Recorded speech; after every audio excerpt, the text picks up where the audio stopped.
My present situation was one in which all voluntary thought was swallowed up and lost. I was hurried away by fury.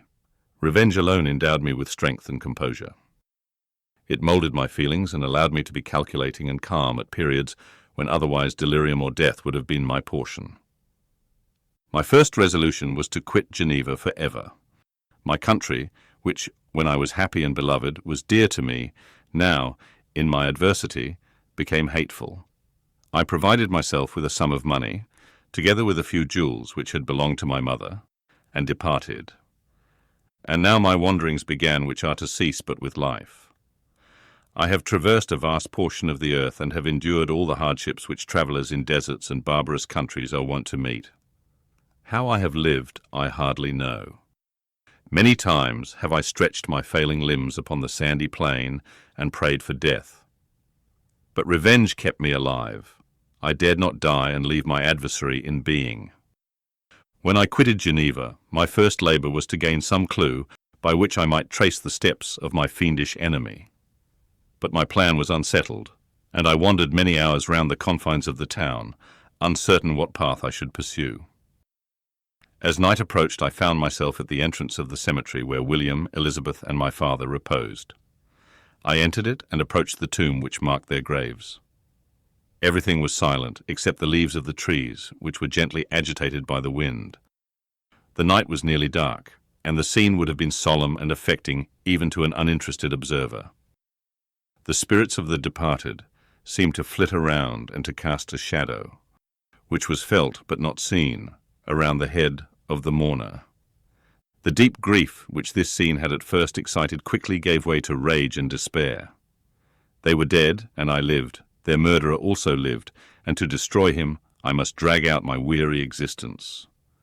I knelt on the grass and kissed the earth, and with quivering lips exclaimed, "By the sacred earth on which I kneel, by the shades that wander near me, by the deep and eternal grief that I feel, I swear, and by thee, O night, and the spirits that preside over thee, to pursue the demon who caused this misery, until he or I shall perish in mortal conflict.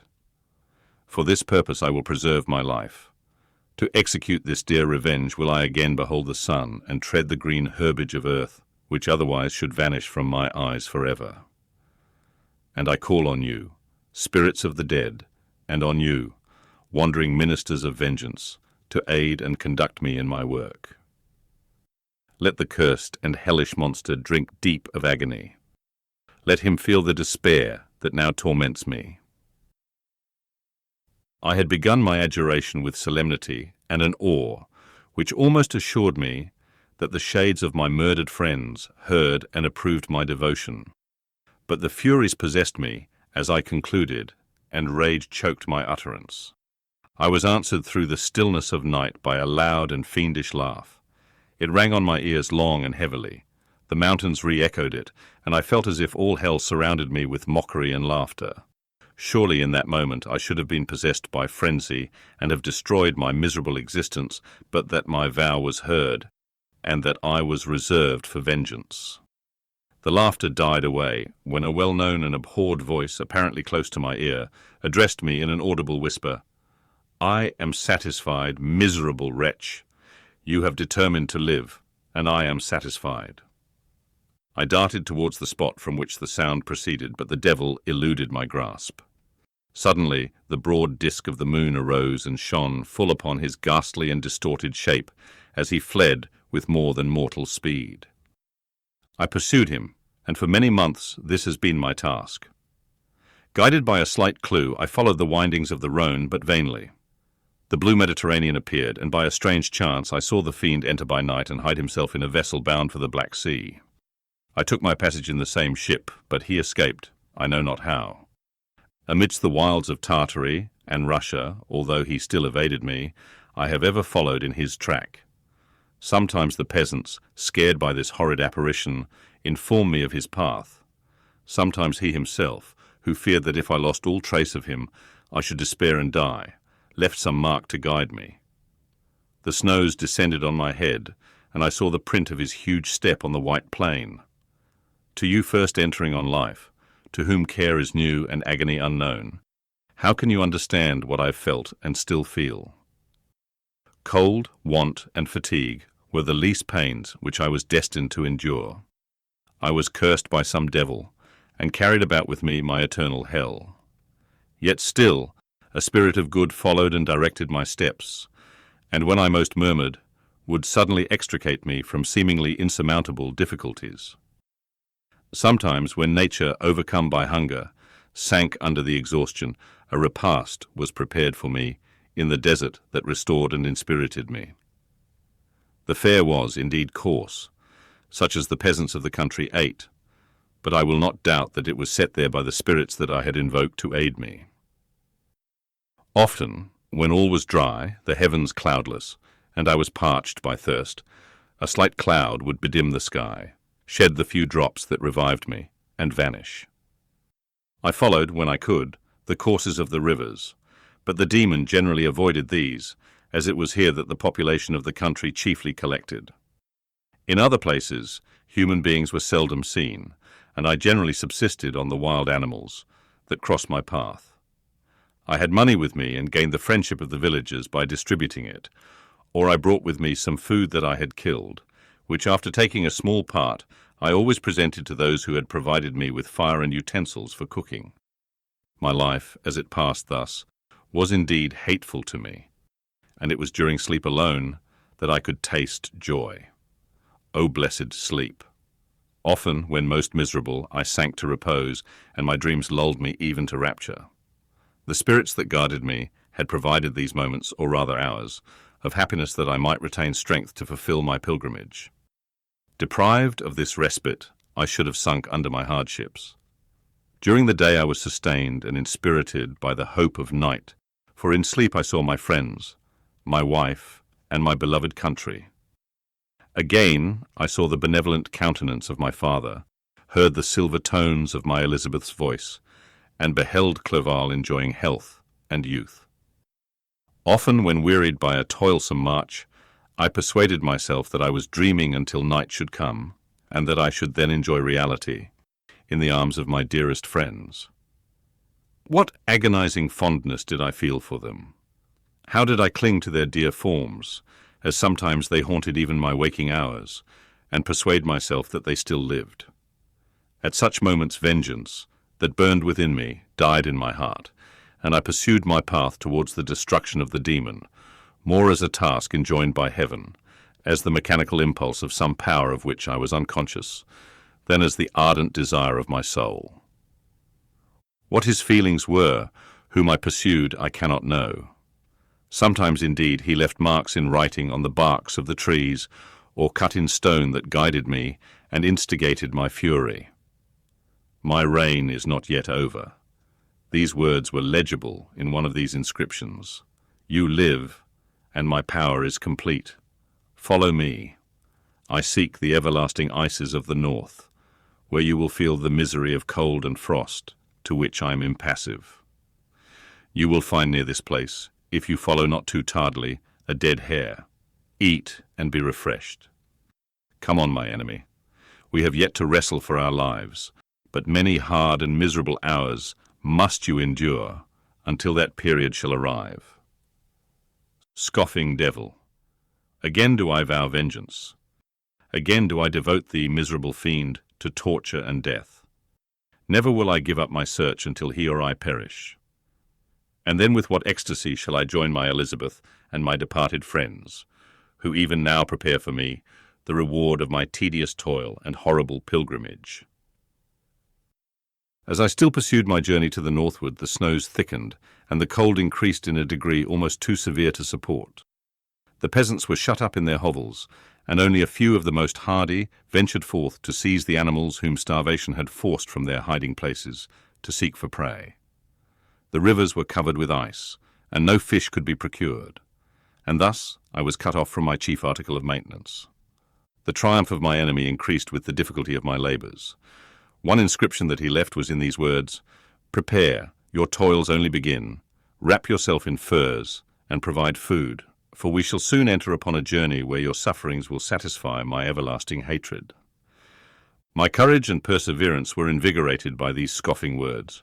I resolved not to fail in my purpose, and calling on heaven to support me, I continued with unabated fervor to traverse immense deserts until the ocean appeared at a distance and formed the utmost boundary of the horizon. Oh, how unlike it was to the blue seasons of the south! Covered with ice, it was only to be distinguished from land by its superior wildness and ruggedness. The Greeks wept for joy when they beheld the Mediterranean from the hills of Asia, and hailed with rapture the boundary of their toils. I did not weep, but I knelt down, and with a full heart thanked my guiding spirit for conducting me in safety to the place where I hoped, notwithstanding my adversary's jibe, to meet and grapple with him. Some weeks before this period, I had procured a sledge and dogs, and thus traversed the snows with inconceivable speed. I know not whether the fiend possessed the same advantages, but I found that, as before I had daily lost ground in the pursuit, I now gained on him. So much so that when I first saw the ocean, he was but 1 day's journey in advance, and I hoped to intercept him before he should reach the beach. With new courage, therefore, I pressed on, and in 2 days arrived at a wretched hamlet on the seashore. I inquired of the inhabitants concerning the fiend and gained accurate information. A gigantic monster, they said, had arrived the night before, armed with a gun and many pistols, putting to flight the inhabitants of a solitary cottage through fear of his terrific appearance.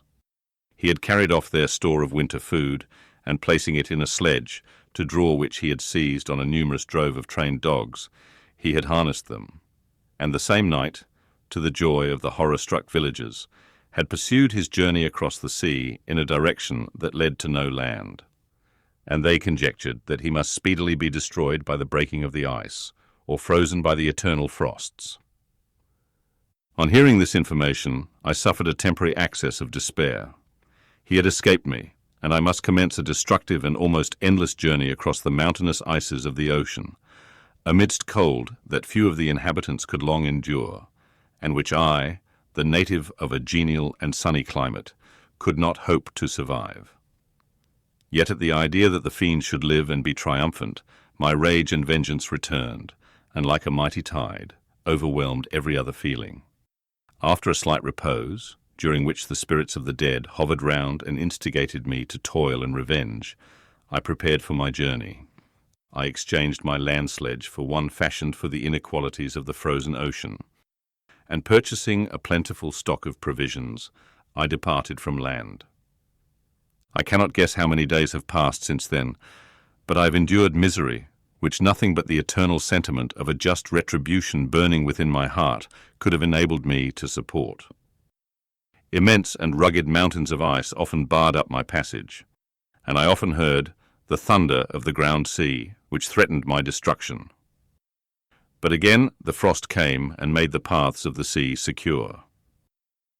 By the quantity of provision which I had consumed, I should guess that I had passed 3 weeks in this journey, and the continual protraction of hope, returning back upon the heart, often wrung bitter drops of despondency and grief from my eyes. Despair had indeed almost secured her prey, and I should soon have sunk beneath this misery. Once, after the poor animals that conveyed me had with incredible toil gained the summit of a sloping ice mountain, and one, sinking under his fatigue, died. I viewed the expanse before me with anguish, when suddenly my eye caught a dark speck upon the dusky plain. I strained my sight to discover what it could be, and uttered a wild cry of ecstasy when I distinguished a sledge and the distorted proportions of a well-known form within. Oh, with what a burning gush did hope revisit my heart! Warm tears filled my eyes, which I hastily wiped away, that they might not intercept the view I had of the demon. But still my sight was dimmed by the burning drops, until, giving way to the emotions that oppressed me, I wept aloud. But this was not the time for delay. I disencumbered the dogs of their dead companion, gave them a plentiful portion of food, and after an hour's rest, which was absolutely necessary, and yet which was bitterly irksome to me, I continued my route. The sledge was still visible, nor did I again lose sight of it except at the moments when for a short time some ice rock concealed it with its intervening crags. I indeed perceptibly gained on it, and when, after nearly 2 days' journey, I beheld my enemy, at no more than a mile distant. My heart bounded within me. But now, when I appeared almost within grasp of my foe, my hopes were suddenly extinguished, and I lost all trace of him more utterly than I had ever done before. A ground sea was heard. The thunder of its progress, as the waters rolled and swelled beneath me, became every moment more ominous and terrific. I pressed on, but in vain. The wind arose, the sea roared, and as with the mighty shock of an earthquake, it split and cracked with a tremendous and overwhelming sound. The work was soon finished.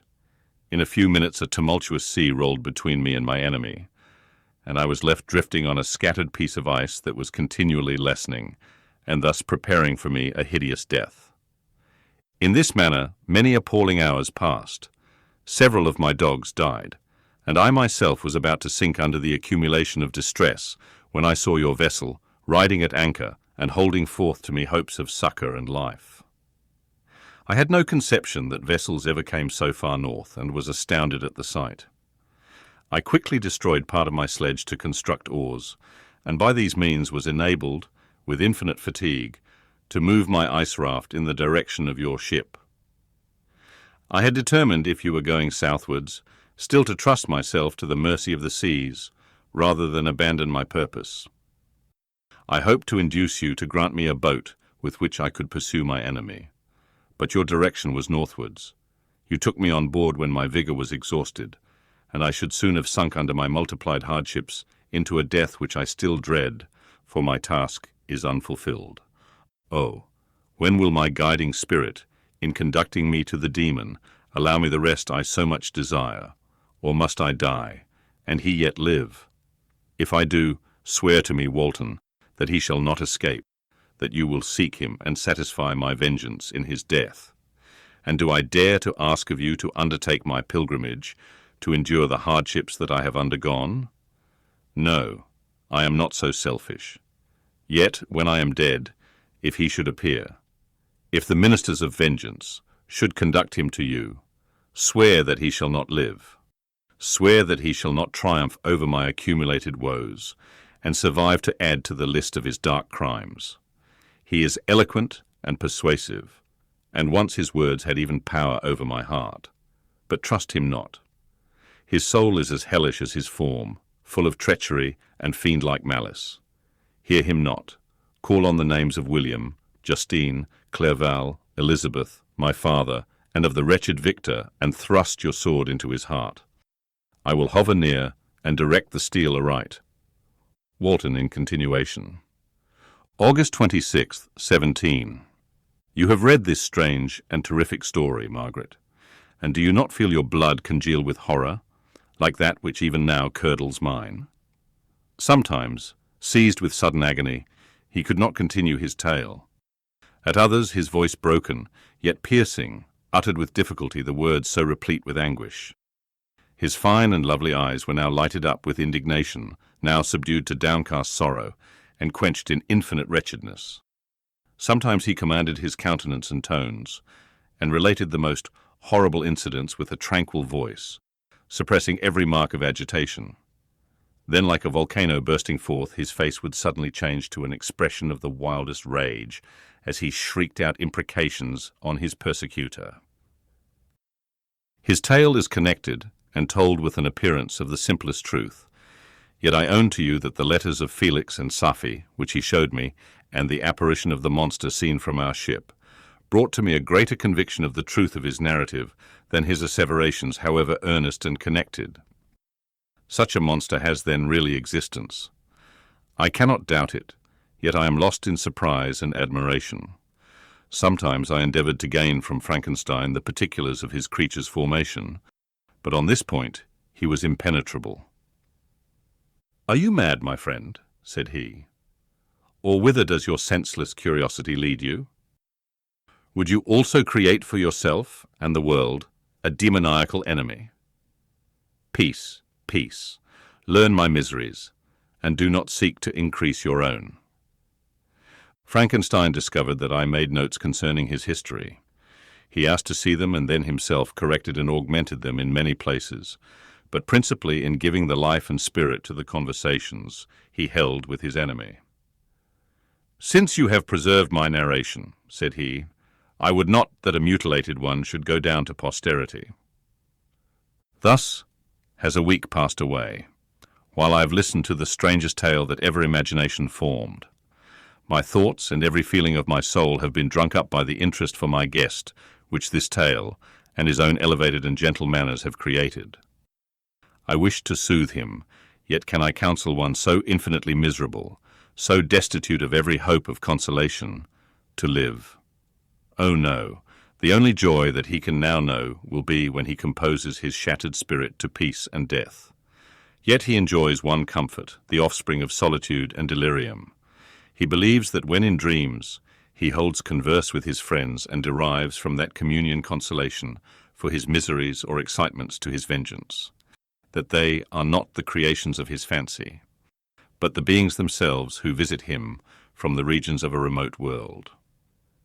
This faith gives a solemnity to his reveries that render them to me almost as imposing and interesting as truth. Our conversations are not always confined to his own history and misfortunes. On every point of general literature he displays unbounded knowledge and a quick and piercing apprehension. His eloquence is forcible and touching, nor can I hear him when he relates a pathetic incident or endeavors to move the passions of pity or love without tears.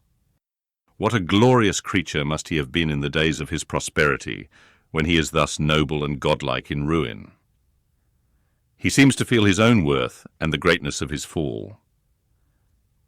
"When younger," said he, "I believed myself destined for some great enterprise.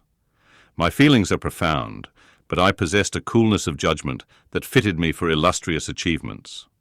This sentiment of the worth of my nature supported me when others would have been oppressed, for I deemed it criminal to throw away in useless grief those talents that might be useful to my fellow creatures.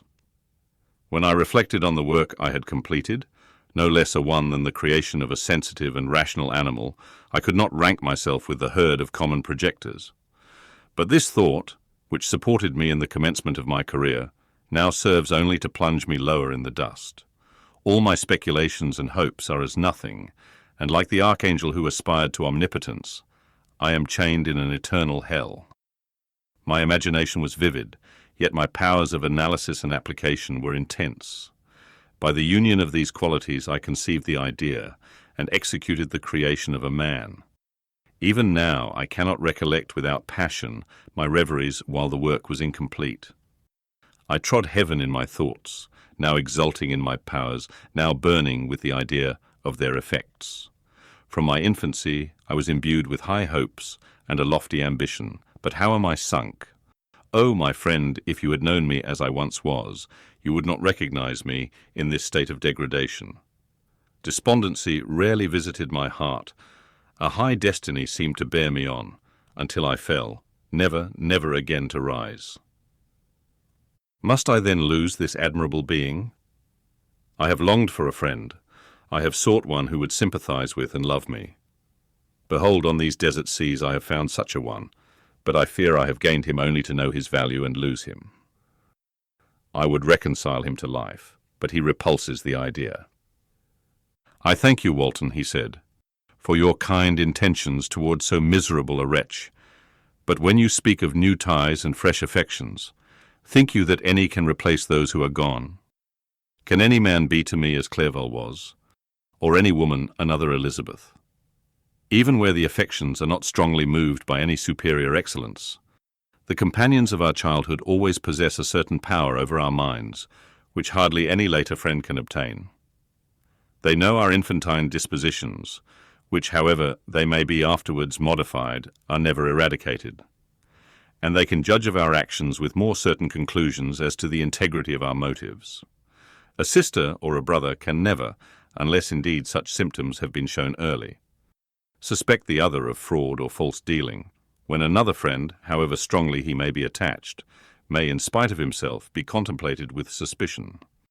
But I enjoyed friends, dear not only through habit and association, but from their own merits, and wherever I am, the soothing voice of my Elizabeth and the conversation of Clerval will be ever whispered in my ear. They are dead, and but one feeling in such a solitude can persuade me to preserve my life.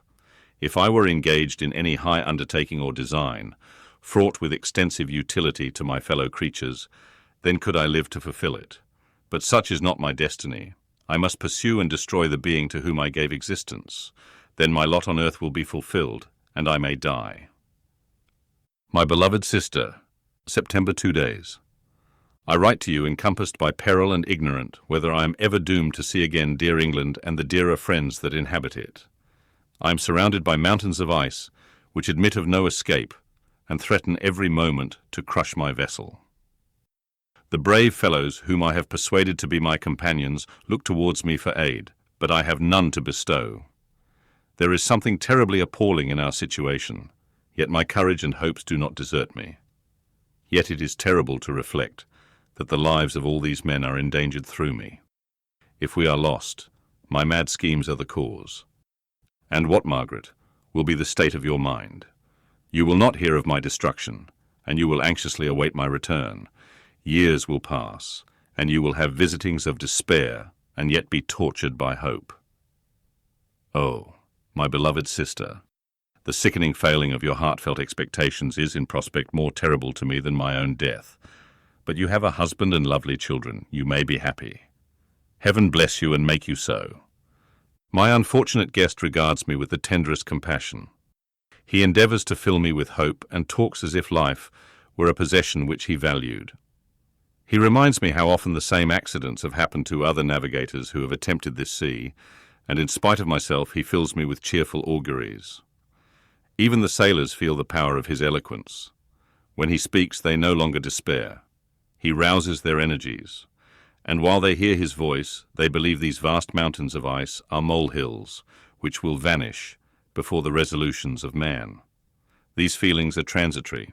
Each day of expectation delayed fills them with fear, and I almost dread a mutiny caused by this despair. September 5th. A scene has just passed of such uncommon interest that although it is highly probable that these papers may never reach you, yet I cannot forbear recording it. We are still surrounded by mountains of ice, still in imminent danger of being crushed in their conflict. The cold is excessive, and many of my unfortunate comrades have already found a grave amidst this scene of desolation. Frankenstein has daily declined in health. A feverish fire still glimmers in his eyes, but he is exhausted, and when suddenly roused to any exertion, he speedily sinks again into apparent lifelessness. I mentioned in my last letter the fears I entertained of a mutiny. This morning, as I sat watching the wan countenance of my friend, his eyes half closed and his limbs hanging listlessly, I was roused by half a dozen of the sailors, who demanded admission into the cabin. They entered, and their leader addressed me. He told me that he and his companions had been chosen by the other sailors to come in deputation to me to make me a requisition which, in justice, I could not refuse. We were immured in ice, and should probably never escape, but they feared that if, as was possible, the ice should dissipate, and a free passage be opened, I should be rash enough to continue my voyage and lead them into fresh dangers, after they might happily have surmounted this. They insisted, therefore, that I should engage with a solemn promise that if the vessel should be freed, I would instantly direct my course southwards. This speech troubled me. I had not despaired, nor had I yet conceived the idea of returning if set free. Yet could I, in justice, or even in possibility, refuse this demand? I hesitated before I answered, when Frankenstein, who had at first been silent, and indeed appeared hardly to have force enough to attend, now roused himself. His eyes sparkled, and his cheeks flushed with momentary vigour. Turning towards the men, he said, "What do you mean? What do you demand of your captain? Are you then so easily turned from your design? Did you not call this a glorious expedition? And wherefore was it glorious? Not because the way was smooth and placid as a southern sea, but because it was full of dangers and terror, because at every new incident your fortitude was to be called forth and your courage exhibited, because danger and death surrounded it, and these you were to brave and overcome. For this was it a glorious, For this was it, an honourable undertaking. You were hereafter to be hailed as the benefactors of your species, your names adored as belonging to brave men who encountered death for honour and the benefit of mankind. And now, behold, with the first imagination of danger, or if you will, the first mighty and terrific trial of your courage, you shrink away and are content to be handed down as men who had not strength enough to endure cold and peril. And so, poor souls, they were chilly and returned to their warm firesides. Why? That requires not this preparation. Ye need not have come thus far and dragged your captain to the shame of a defeat merely to prove yourselves cowards. O be men, or be more than men. Be steady to your purposes and firm as a rock. This ice is not made of such stuff as your hearts may be. It is mutable, and cannot withstand you, if you say that it shall not. Do not return to your families with the stigma of disgrace marked on your brows. Return as heroes who have fought and conquered, and who know not what it is to turn their backs on the foe. He spoke this with a voice so modulated to the different feelings expressed in his speech, with an eye so full of lofty design and heroism, that can you wonder that these men were moved? They looked at one another and were unable to reply. I spoke. I told them to retire and consider of what had been said, that I would not lead them farther north if they strenuously desired the contrary, but that I hoped that, with reflection, their courage would return. They retired, and I turned towards my friend, but he was sunk in languor and almost deprived of life. How all this will terminate I know not, but I had rather die than return shamefully, my purpose unfulfilled, yet I fear such will be my fate.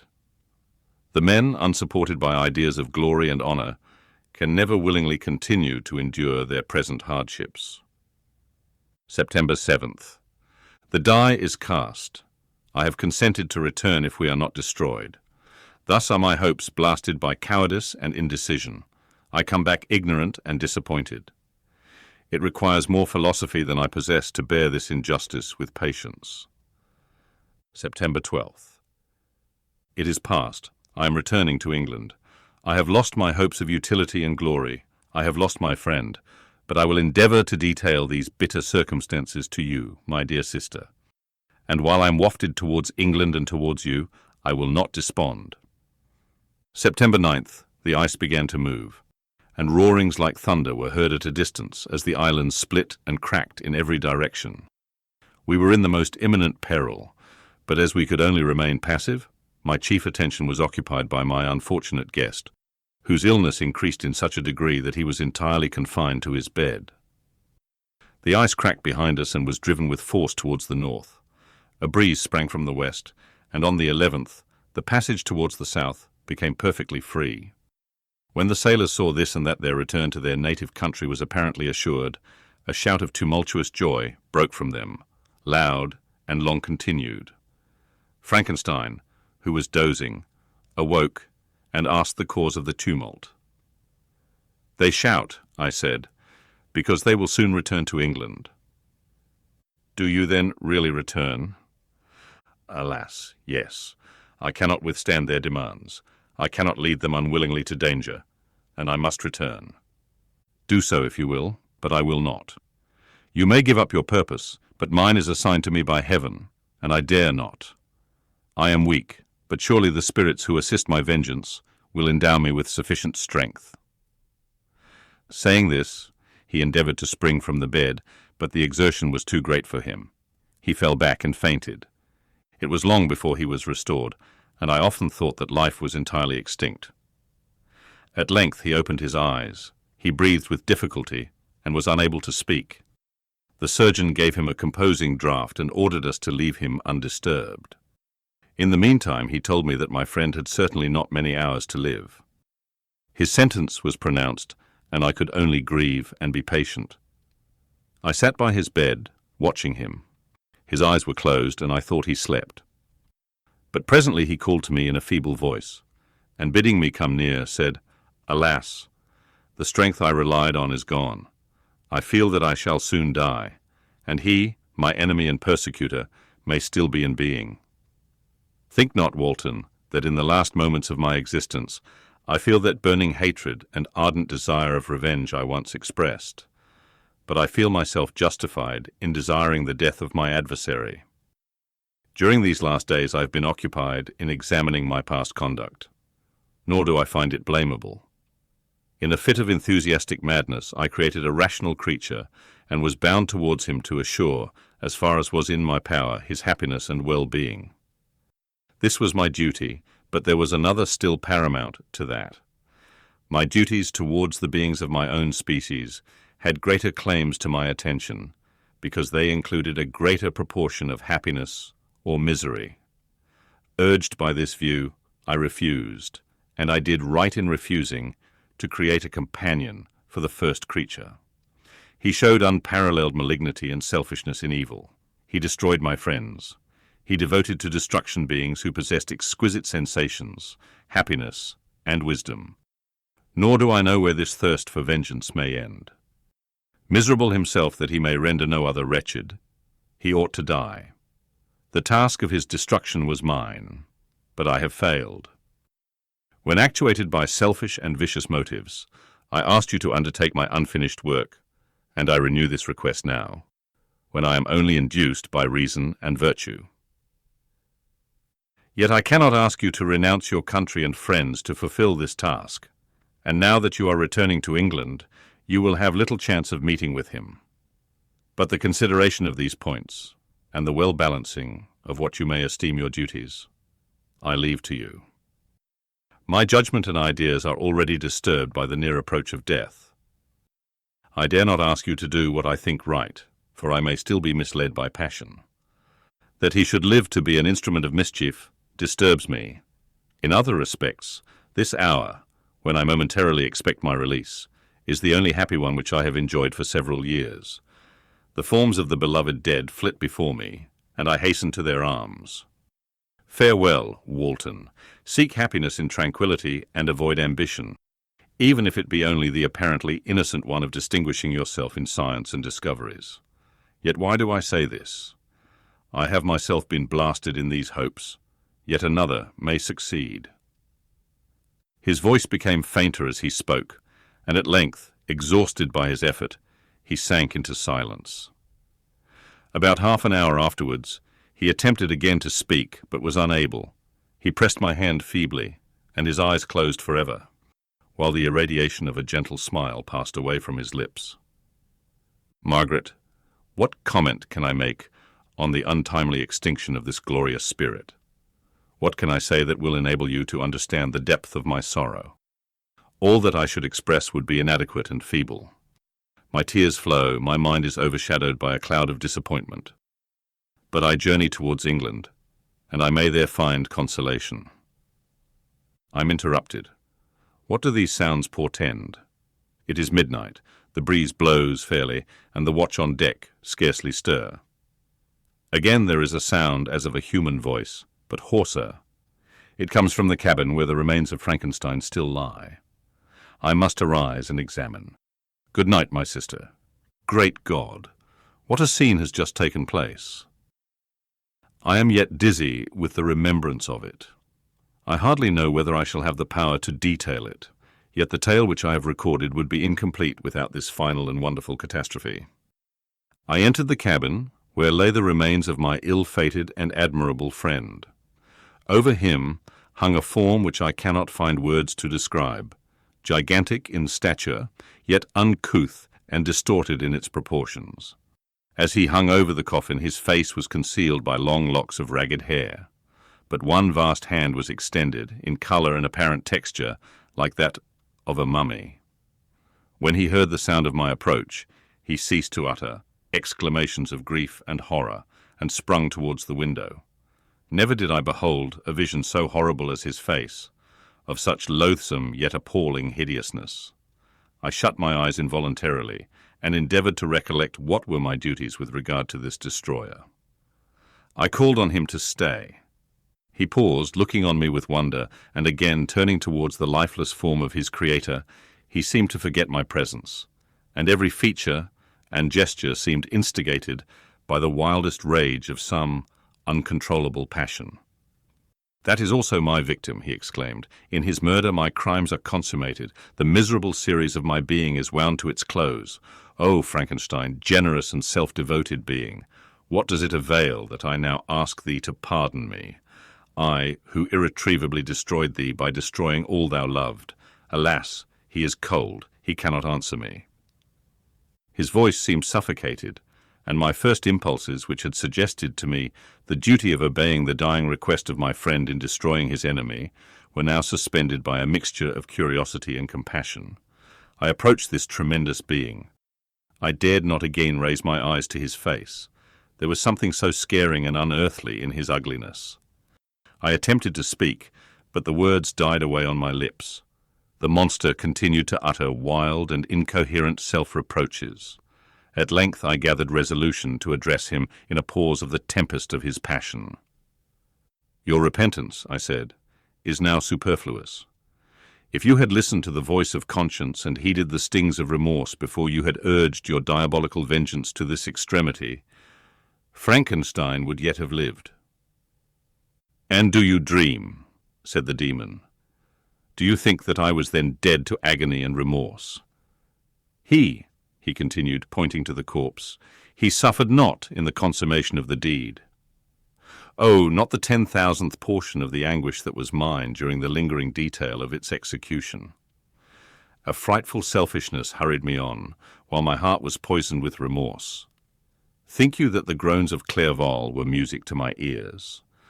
My heart was fashioned to be susceptible of love and sympathy, and when wrenched by misery to vice and hatred, it did not endure the violence of the change without torture, such as you cannot even imagine. After the murder of Clerval, I returned to Switzerland, heartbroken and overcome. I pitied Frankenstein. My pity amounted to horror. I abhorred myself. But when I discovered that he, the author at once of my existence and of its unspeakable torments, dared to hope for happiness, that while he accumulated wretchedness and despair upon me, he sought his own enjoyment in feelings and passions, from the indulgence of which I was forever barred, then impotent envy and bitter indignation filled me with an insatiable thirst for vengeance. I recollected my threat and resolved that it should be accomplished. I knew that I was preparing for myself a deadly torture. But I was the slave, not the master of an impulse which I detested yet could not disobey. Yet, when she died, nay, then I was not miserable. I had cast off all feeling, subdued all anguish, to riot in the excess of my despair. Evil thenceforth became my good. Urged thus far, I had no choice but to adapt my nature to an element which I had willingly chosen. The completion of my demoniacal design became an insatiable passion. And now it is ended. There is my last victim. I was at first touched by the expressions of his misery. Yet when I called to mind what Frankenstein had said of his powers of eloquence and persuasion, and when I again cast my eyes on the lifeless form of my friend, indignation was rekindled within me. "Wretch," I said, "it is well that you come here to whine over the desolation that you have made. You throw a torch into a pile of buildings, and when they are consumed, you sit among the ruins and lament the fall. Hypocritical fiend! If he whom you mourn still lived, still would he be the object, again would he become the prey, of your accursed vengeance. It is not pity that you feel. You lament only because the victim of your malignity is withdrawn from your power." "Oh, it is not thus, not thus," interrupted the being.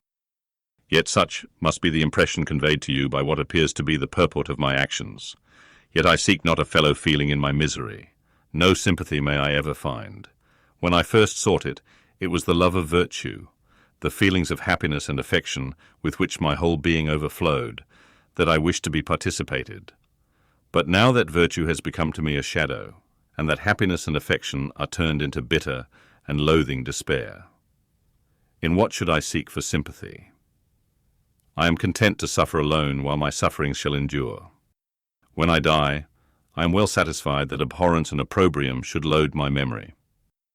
Once my fancy was soothed with dreams of virtue, of fame, and of enjoyment.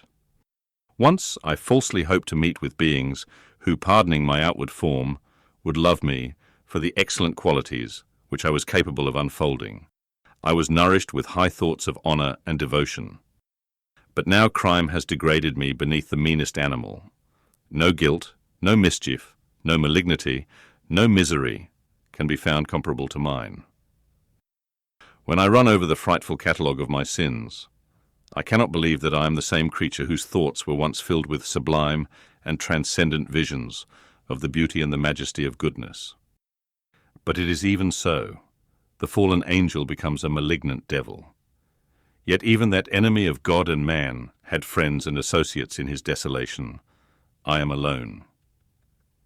You, who call Frankenstein your friend, seem to have a knowledge of my crimes and his misfortunes. But in the detail which he gave you of them, he could not sum up the hours and months of misery which I endured wasting in impotent passions. For while I destroyed his hopes, I did not satisfy my own desires. They were forever ardent and craving. Still I desired love and fellowship, and I was still spurned. Was there no injustice in this? Am I to be thought the only criminal, when all humankind sinned against me? Why do you not hate Felix, who drove his friend from his door with contumely? Why do you not execrate the rustic who sought to destroy the Saviour of his child? Nay, these are virtuous and immaculate beings. I, the miserable and the abandoned, am an abortion, to be spurned at, and kicked, and trampled on. Even now my blood boils at the recollection of this injustice. But it is true that I am a wretch. I have murdered the lovely and the helpless. I have strangled the innocent as they slept and grasped to death his throat, who never injured me or any other living thing.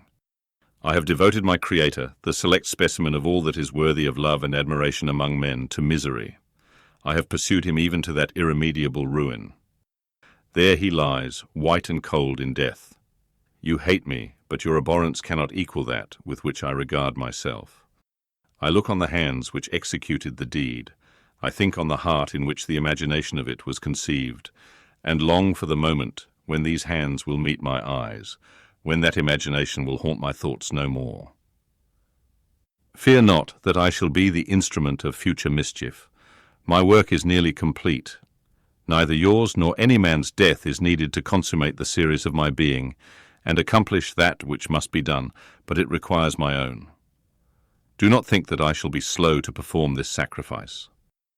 I shall quit your vessel on the ice raft, which brought me thither, and shall seek the most northern extremity of the globe. I shall collect my funeral pile and consume to ashes this miserable frame, that its remains may afford no light to any curious and unhallowed wretch who would create such another as I have been. I shall die. I shall no longer feel the agonies which now consume me, or be the prey of feelings unsatisfied yet unquenched.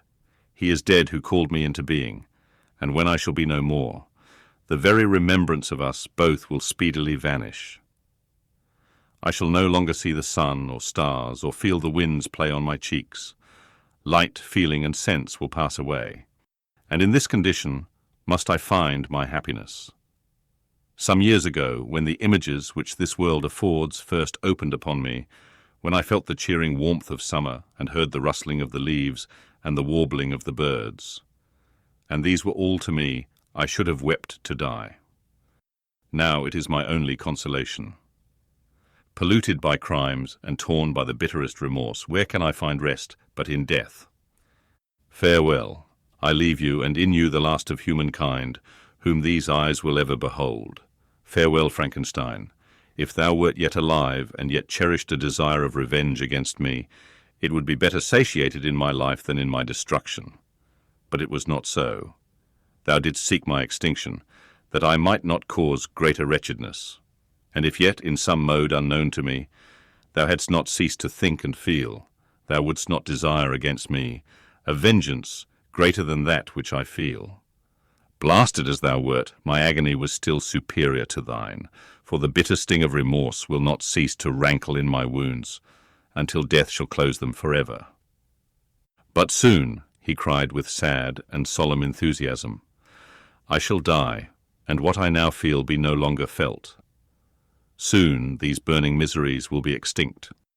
I shall ascend my funeral pile triumphantly and exult in the agony of the torturing flames.